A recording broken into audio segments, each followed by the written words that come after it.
Not going to be a video about how to write a book because I'm never going to do one of those. It was an awful process. Welcome to MTV Cribs. This is my house that I decorated all by myself. Damn, the light went out. I actually am blind. Okay, we're hopping right in. This is Sierra. I'm Anela. Hi. Today I'm answering 5 questions from a new creator, and I'm letting her pick my brain, and I thought it might be useful to film it for you all. So, Sierra, introduce yourself. My name's Sierra Nicole. I'm a food and culture creator. I'm Sierra Nicole Reese on YouTube and on Instagram. And Anela has been kind enough to donate her expertise to me for the last few months, and I'm very grateful because it is insane out here. So she's been a great resource. And she'll continue to be a great resource as long as you'll have me. How long have you been creating content? So I started creating content April 2025 as just like for fun with a friend. From there was like, okay, I think I was doing my MBA at the time, decided like, okay, I think I want to work in marketing. Let me figure out how these platforms work. So spent all of last summer like teaching myself, like taking digital marketing courses, SEO, like all these different kinds of marketing things, and then also posting online to like figure out how these things like worked. But I was doing it to like farm numbers for my CV because I was like, I want to work for a company, not I want to be a creator. But in order for me to tell a company that I'm worth hiring, like I need to have something to show for it because I didn't have any formal marketing training. Just kept posting through last year, and then my account slightly started to take off. Like I got like a viral video or 2 out of it last fall 2025, like November. And then January 2026, this year, my account was like, I had 1 video take off and I was like, oh, okay, there's people listening now. This is so great. A company's gonna hire me. That didn't happen. It's July. It's July now. It's July 2026. And I've interviewed with like 4 or 5 companies and nobody wants to hire me. I think that's more the market than it is me. But I was like, I'm gonna make content of what, once I got a really decent video come out in January, I was like, I'm just gonna make content my job until I get a job. And I just kept making more content and it kept doing well. And I was getting interviews for things and I was just very visible. And I was like, okay, someone's gonna hire me. No, it was still no job. And I was just like, maybe this is the job. Like maybe this is what I'm supposed to be doing is content creation, being an influencer, and that's the plan. So that's what I accepted and decided, okay, I'm gonna make this work. And then should the right opportunity come when it comes to like a full-time job or not, that's fine. But more so this year was the year that it really became like, oh, this is a lucrative thing that I could do and I'm pretty good at it. So that's how it happened. It's July. But also, okay, the first thing that comes to mind when you said, well, no one still hired me, is that from watching your content, I don't know that you're open to working for companies. And in fact, because you've been focused on building your creator portfolio, from the outside looking in, it seems like you wouldn't be open to that. And so you might be limiting yourself just by not being more open about the job search. But now you're in this position where you're like, things are going well, making content for me. So right. It's just something to think about in the future if you're sure that you want to go work for someone else, that turning that job search into content might actually be the thing that opens doors for you. Because right now the perception might be that, well, you're so focused on your own thing, why would you want to work for us? That's a good point. And I think now that I know that it's working for me, I think I'm still really evaluating and figuring out like, do I even want to take the skill to another company or do I want to keep investing it in myself? But there's a trade-off to that, but we can talk more about that later. Anyway, so that's Sierra. I'm Anela Malik. I've been a full-time content creator for 6 years. Actually, to say that out loud is crazy. Since I had just 20,000 Instagram followers and I didn't have a TikTok or YouTube or anything else at the time, and I've managed to cobble together enough income to make a great life. But now I would say that the most important thing about my creator career is that I operate independently from brand partnership revenue. About 80 to 90% of my revenue comes direct from audience through products and experiences I sell, and also a subscription that I have, which has given me a lot of freedom to do really wild creative things, to experiment, and to, sometimes fail publicly, because that is, I think, one of the most important things you have to be willing to do if you want to be a successful creator. And then on top of that, I wrote a book that came out last year, published by National Geographic, called American Soul: The Black History of Food in the United States. And my work in the book garnered 2 NAACP award nominations, and it is a huge part of kind of how I have approached my work in the last few years. But this is not going to be a video about how to write a book because I'm never going to do one of those. It was an awful process.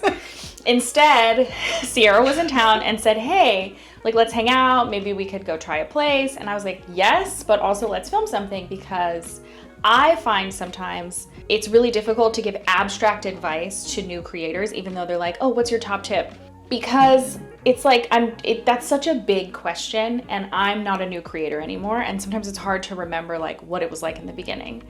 But I thought, oh, what better way to kind of have that conversation than with Sierra, who's doing this and is really smart, but is also new and has been asking me a lot of questions. We talk every day.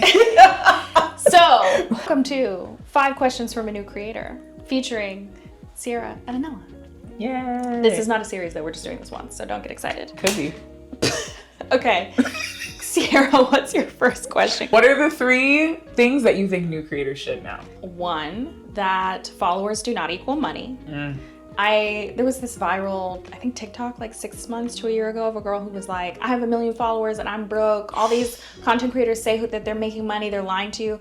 They're not lying to you necessarily. It's just that followers don't equal money. Mm-hmm. Strategy, positioning, pitching, there's so many things that you have to do to secure the bag in this industry, right? Like, I think everybody's like, oh, but I can make so much money.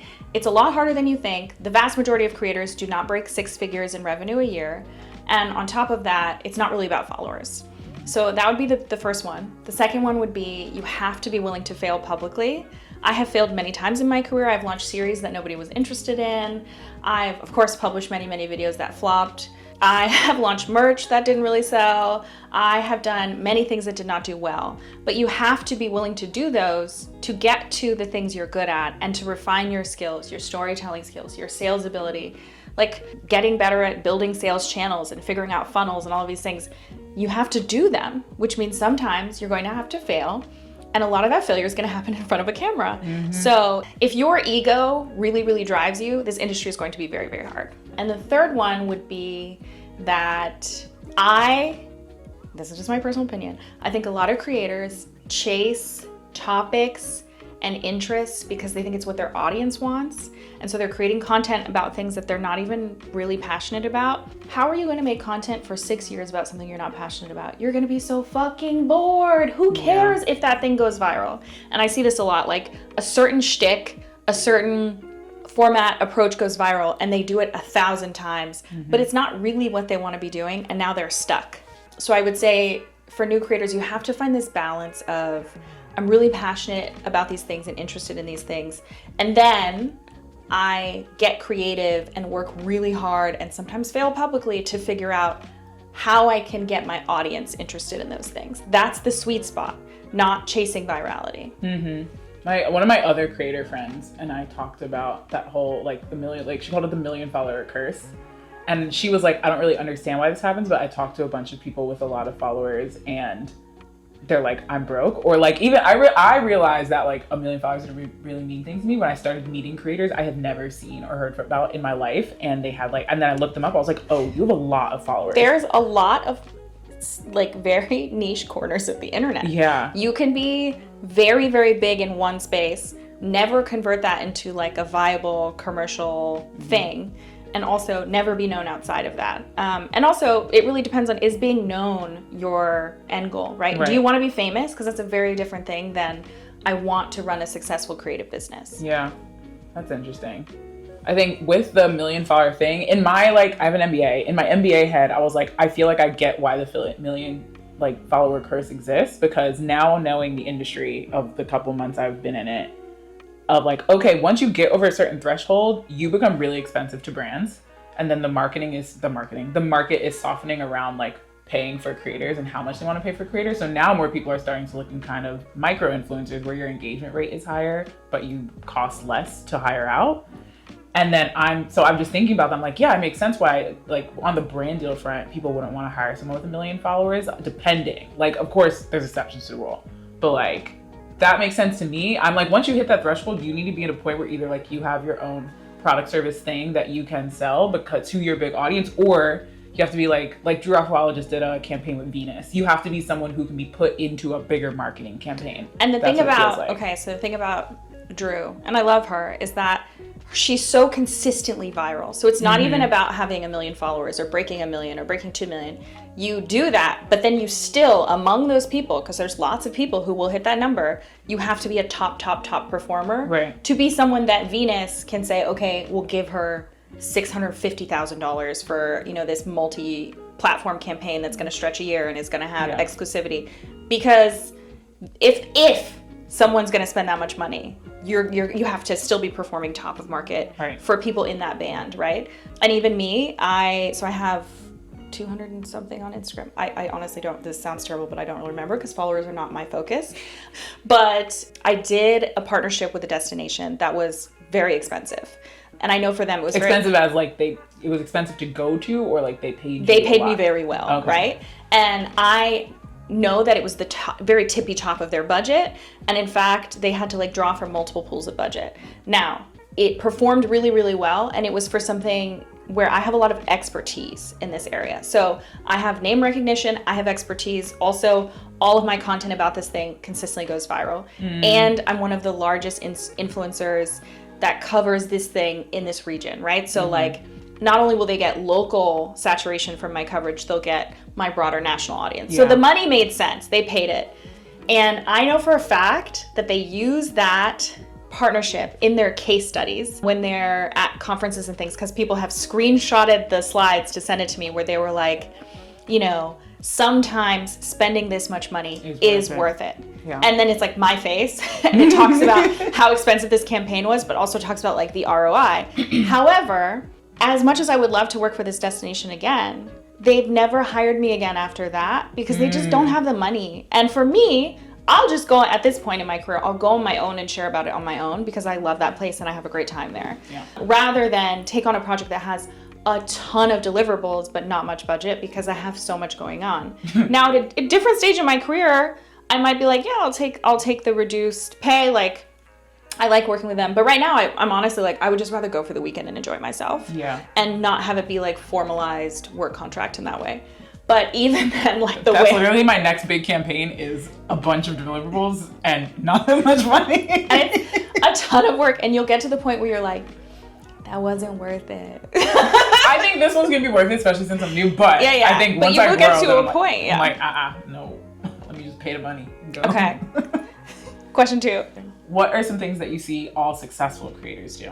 I actually just answered this on Threads because there was someone who works in the PR space who asked about this. And I was like, it's systems, right? The people who are successful have repeatable processes and SOPs, and they can tell you who they're talking to, like who they're creating content for, who is in their audience, what is that person like, how old are they, do they have kids, like they have this good information. Yeah, they can give you a brand, you know, an audience member archetype. So they have systems, that's one. And I would say they have teams. So the successful creators— Like Microsoft Teams or? No. They have a team. They have a team. Oh. So the successful creators over time, you need help to manage just the work of scaling. So people often say to me, oh, Anela, you're everywhere. And I'm like, that's because I have a team. It's not me. It's because I have a video editor and a backup video editor, and I have an assistant, and we have SOPs, and we have, so like those things work together to make it so that I can produce content on multiple platforms consistently every single week that's of a minimum level of quality. And of course, there's times when I do phone it in and the quality slips. Like, you know, somebody dies or I have the flu, but that's the exception, not the norm, right? And that's not possible without systems and a team. And then the third thing is a little bit of luck. And I know that people hate that I say that like some of us just got lucky. We did. However, I know I got lucky. However, when you get your viral moment, when you get your big break, are you going to be prepared is the question. Yeah. So there's a lot of people who I've seen who went super viral, nothing really came of it. Maybe they weren't prepared, maybe they weren't available then, but like luck plays a role. And then it's, are you prepared? Do you have the systems? Do you have the skills? Do you have the team to help with the flow of information? Actually, one of the first people I ever hired was in 2020 when America decided that it cared about Black people very briefly. And I went super duper viral for work that I had already been doing before that, right? And ironically, during that point, a lot of people tried to steal my work, which was very interesting to see that like Black-owned guides that I had created that nobody cared about, other creators were now trying to like kind of pass off as their own without credit because they were trying to ride the viral moment. I was like, now you profiting off of Black death? That is weird. Anyway, but one of the first people I hired, because this was like the craziest moment of my life, right? I had already decided I was going to quit my job. but I didn't have another job lined up. And I wanted to be a creator, but I also thought it might not work and I'll just go work at a restaurant. And like, I didn't really have a plan. You know, everybody thinks I had a plan. No, I just took a risk. At that time, I went viral. This was like the Black Squares era. Not just once, like for 3 to 4 months, every single thing I posted went viral. Wow. Celebrities, so like movie stars, were reposting my Black food guides or my like commentary. Of course, none of them followed me or ever engaged with my work, but they would all repost it to signal that like, we also care about the Black squares. And Look at me caring about the Black squares.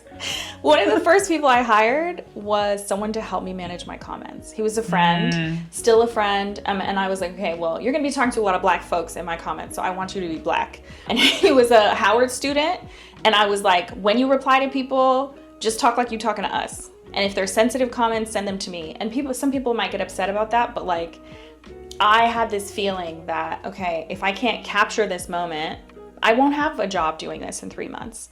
And I had already put in the work, months of work and thousands of dollars to create these resources on my own because I cared before somebody got shot. So I for damn sure was gonna try to make sure that that moment was something that also benefited me and not just the people trying to steal my work. Yeah. But I had to hire and I had to find the money for that because I wasn't really making money from social media at the time. And so actually, that's around the time that I started my Patreon, which is now on Substack, and I'm probably leaving Substack. But my subscription newsletter, and I used some of the money from paid subscribers to hire the first people I hired. And I wasn't even paying myself at the time. I have no follow-ups. That was quite thorough. Community management is a big deal. People be forgetting. I'm thinking about hiring someone again for community management because the way people talk to me on the internet makes me actually want to throw things sometimes. How do you balance your personal values and politics, and what do you suggest for new creators? Because definitely, like, I've seen the conversation around brand safety come up a lot. I can now identify brand safe versus not brand safe among like my creator peers, and like what that means, and what that means in terms of how people get deals if you're reliant on brand deal revenue. So I'm curious what you think about that. I don't give a fuck about being brand safe. I think for you that makes sense though, because now you're not relying on. But I didn't give a fuck when I wasn't making money either. Okay. Because I've always struggled to talk about this in a way that doesn't sound like I'm denigrating other creators. Because I have creator friends who I think do great work who are very brand safe. However, I just don't give a fuck. If me doing this job means that I have to suck Jeff Bezos's dick and make it sound like I love Amazon, I don't want to do this job. And if that's what you want to do, that's fine. That's your business. That's your business. However, what I've seen is this kind of like interesting dynamic where creators will take partnerships with companies that are currently in like the zeitgeist, that we are currently having conversations about because of bad behavior, and then be shocked when their audience is upset. And so all I have to say about this is like, it's up to you to decide what kind of platform you want to build. I think there is space for a variety of expression. Some of it will be more brand safe, some of it not. However, even the brand safe girlies make this mistake of thinking like, well, I don't really talk about politics, so I can post whatever and it's fine. People are always going to be mad about something. So I piss people off at least once a month over the silliest thing. People are always going to be mad about something, right? So you have to just kind of shrug it off, but have your own process and code, right? Like, I don't think most partnerships or most like companies or projects, I just don't think of most things in a black and white way. I think there's like shades of gray. And for example, I probably would never take a partner, I'd never work with Higgsfield, right? They're doing these like fully AI generated movies, and I don't give a shit about an AI movie. Like, why are we replacing artists with AI? And it's not gonna be good either. I think they're trash. I think they're trash. Yeah. But there could be a future where I do a partnership with an AI company that's working on something else that I think is like important, like health. I actually said no recently, but I think there's cool projects related to like health access and health information and AI, right? Like, so there could be a future where I'm like, yeah, that makes sense to me.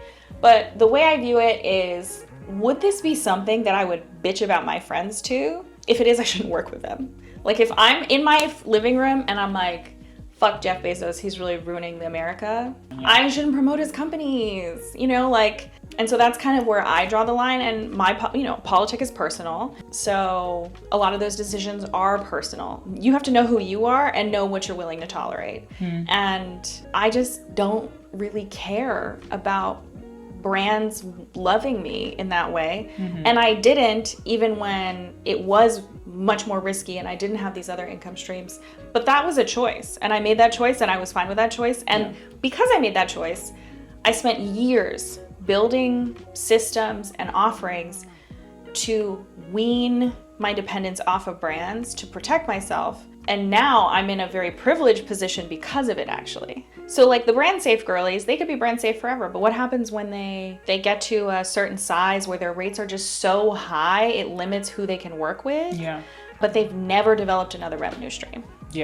So now you're just waiting all year to land the one big fish to float you through until next year. That's not a viable business plan. It's not a good business model, period. I think it's something the reason I think I've been able to do as well this year as I have and like kind of keep a sustained, not only content plan and strategy, but just like making it work, is the fact that like I have an MBA brain. Like coming straight out of an MBA, I was like, oh, thank you, God. Because like we were doing startup strategy. So much of what like startup strategy is so similar to like early creator strategy in terms of, I mean, creators are startup founders. Yeah, you're basically a startup founder. And I don't think on the consumer side, you understand that. And then if you're trying to transition to becoming a sustainable creator, I don't think people realize how entrepreneurial it is. And that is like such a skill set in itself. So I think I came into the game already knowing like, oh, okay, like I've done this. I think a lot of people have to figure that entrepreneurship aspect along the way. Because you talk about pitching, you talk about who's your target audience, who is your core demographic. You talk about,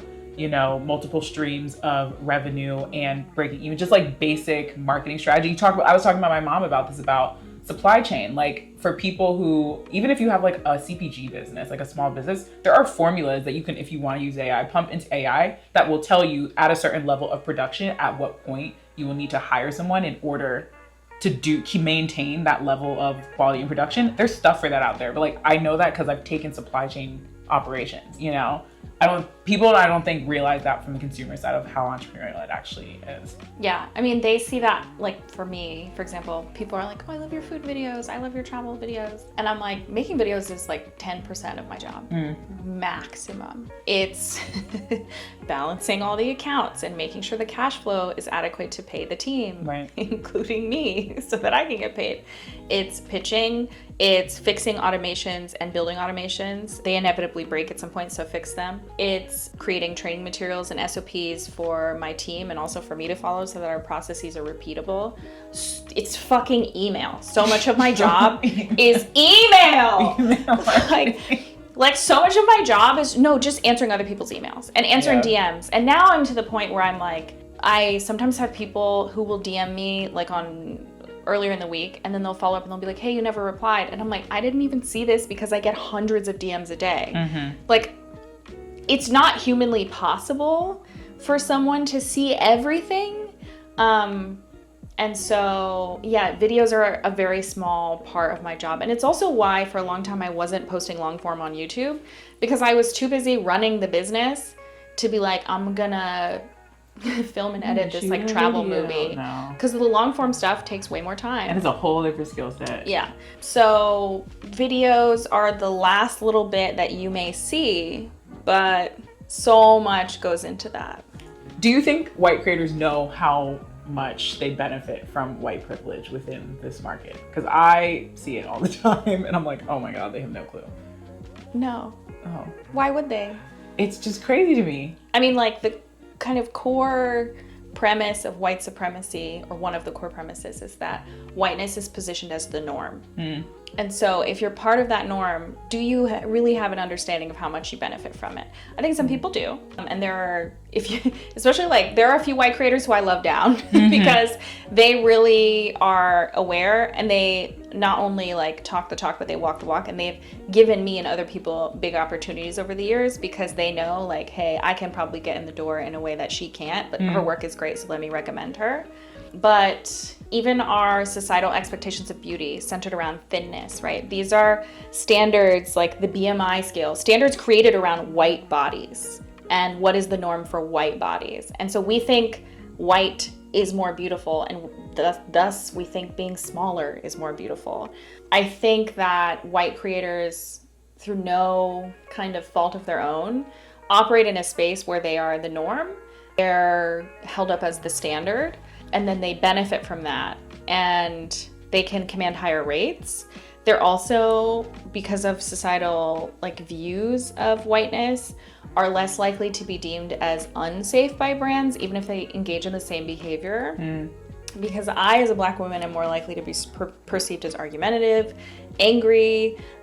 It's more likely people are gonna try to be like, well, you don't know what you're talking about, you have to cite your sources, blah, blah, blah. Becky can say whatever. Literally whatever. Whatever. And people are like, oh, that's so nice. Good luck. Good luck. Great job. Meanwhile, like, people's perception of me, which is really interesting sometimes in my DMs, is that I'm mean. And it's like, I just said no. That. But like, I like being mean, I'm not gonna lie. I just said no. Yeah. And they're like, oh! And I'm like, well, I don't exist to serve you. And also, I can't do everything for everyone all the time. And sometimes they'll come back with, well, like, I'm a supporter, and so like I pay your salary. And I'll literally be like, are you in my email newsletter? And they're like, no. I'm like, then you don't pay my salary. Because you don't. Like, you don't buy my products, you don't buy my services. Because the people who are in my core community know better than to fucking talk to me like that. I'm not your mammy. It's like, it's not my job to solve every problem of yours. I do try to educate people. I do try to put people on. Like, I really think about, especially my food and travel content, I want to be the plug, but in a way that encourages people to shop Black and shop local and learn about the places that they're traveling to, not just go and stay in the big hotel, never leave the hotel. Like, that money doesn't even really circulate in the local community. So I try to be the plug in that way, but like, I can't solve all your fucking problems. And so sometimes I think that I was like, if I grew out my hair and straightened it and lost 20 pounds, I think I could make the same content and I would see a 30% bump in performance. Which is quite sad. Because I think I would be more palatable, because I would be performing beauty in a way that conforms to standards built around whiteness.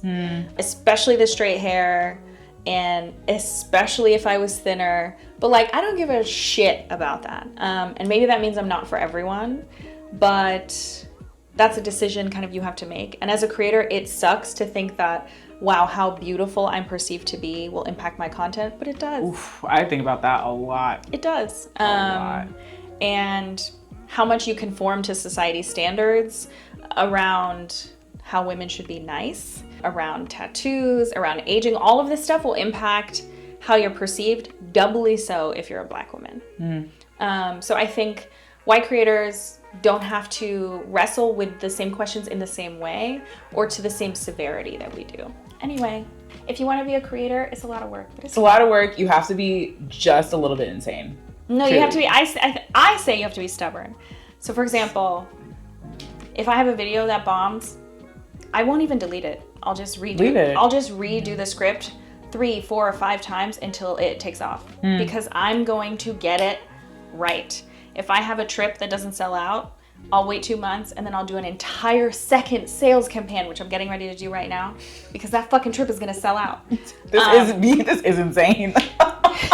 Nah.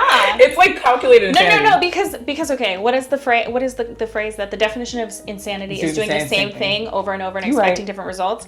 I'm not doing the same thing. You're right. So from one video to the next, the script will change. The way we edit, the clips will change. I'll start with a new visual hook. I'll start with a new text hook. From one sales campaign to the next, I'm not putting out the same information. I'm going to have new testimonials, new imagery, Okay, I think the better word is delusional. You have to be a little bit delusional, where you're just like, I'm gonna make this work no matter what. I don't really care. I think that's entrepreneurship in general. That's true. So my mom is not a creative, but she's been an entrepreneur basically my whole life. And a lot of it, from seeing her and talking to her, is just being like, I'm gonna figure this shit out. Yeah. And then she just goes in and figures it out. And she's like, well, I'm moving here and I'm doing this thing. And I'm like, okay. And if it doesn't work, you do something else. Yeah. And as a creator, it's the same thing. I see this a lot on Threads right now. Threads is scary. These fucking whiny ass posts about how, oh, nobody's looking at my content, nobody's seeing my content, like Instagram hates me, whatever. Then switch it up, do something else. Yeah. Actually, if you want this to be my next video, comment below.